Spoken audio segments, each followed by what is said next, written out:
nshuti yanjye reka kubekera satani ngo ibintu byaranze. Ujye kubekera satani ngo niwe kano kanya ubuzima urimo ngo ni satani uri kubitera. Ntabwo ari satani uri kubitera. Fata ikibazo gikiri mu biganza byawe kandi twige kumenya ukuri k'ubuzima.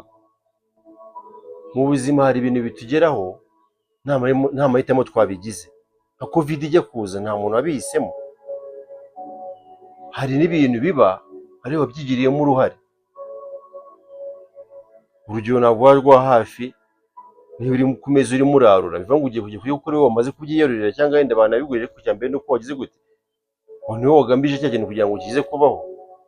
Hakaba n'ibindi bintu bibaho mu buryo karemano nkuko wagiye kubona ukabona ubayeho.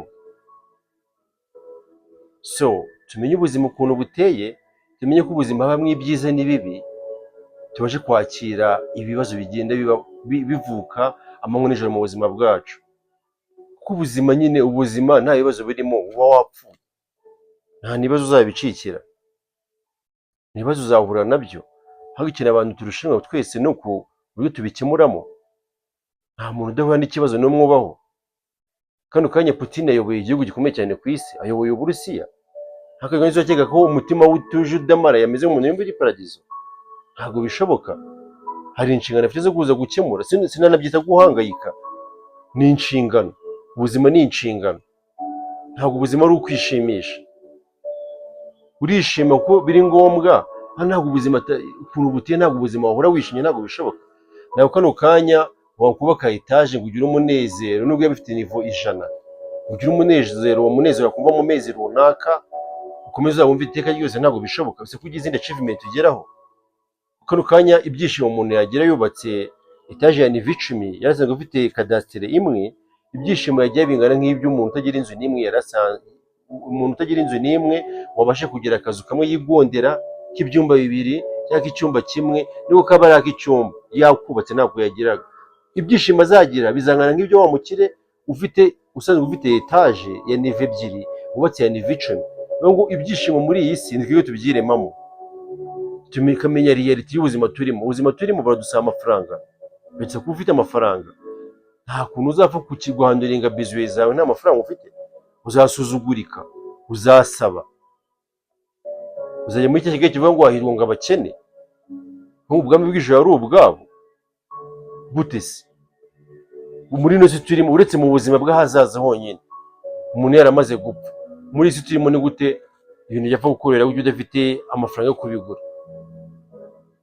No kugira ngo ujye gusenga uratega, kugira ngo ukundane ugomba guhura n'amafaranga. Gutura mbese mu rusengero batura ibishyimbo cyangwa batura amatike, batura amafaranga.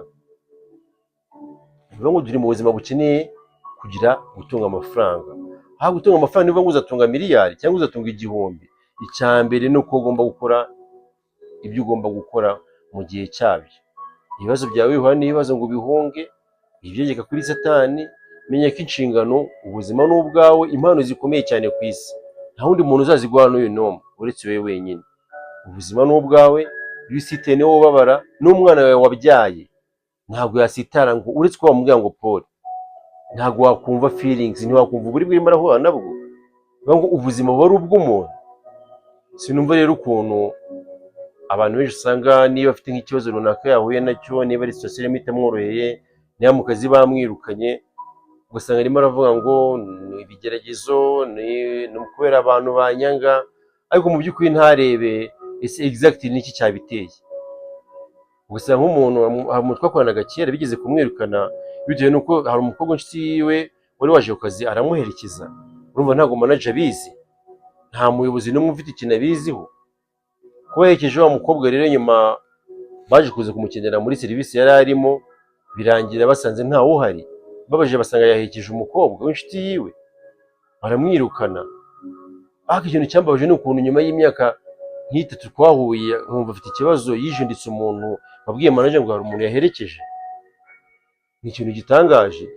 Nkaho wagafasha umwanya uvuga ati byakosa nakoze ubutaha ntago nzongera. Niba n'ubwo kazi bitemeye kuba nagera navuganya no mujyana namuherekeza, ntabwo ngo shiringa nsange mu kazi, twakagize ahandi hantu duhurira. Bivuga ngo kugereka amakosa yacu ku bandi bantu uvuga ko aribo batumye ibi bikugeraho cyangwa satani wagushutse, bidukwepesha inshingano zo kuba twagira gute twakosora amakosa twakoze. Ko niba ukoze ikosa ukabigega kuri Satani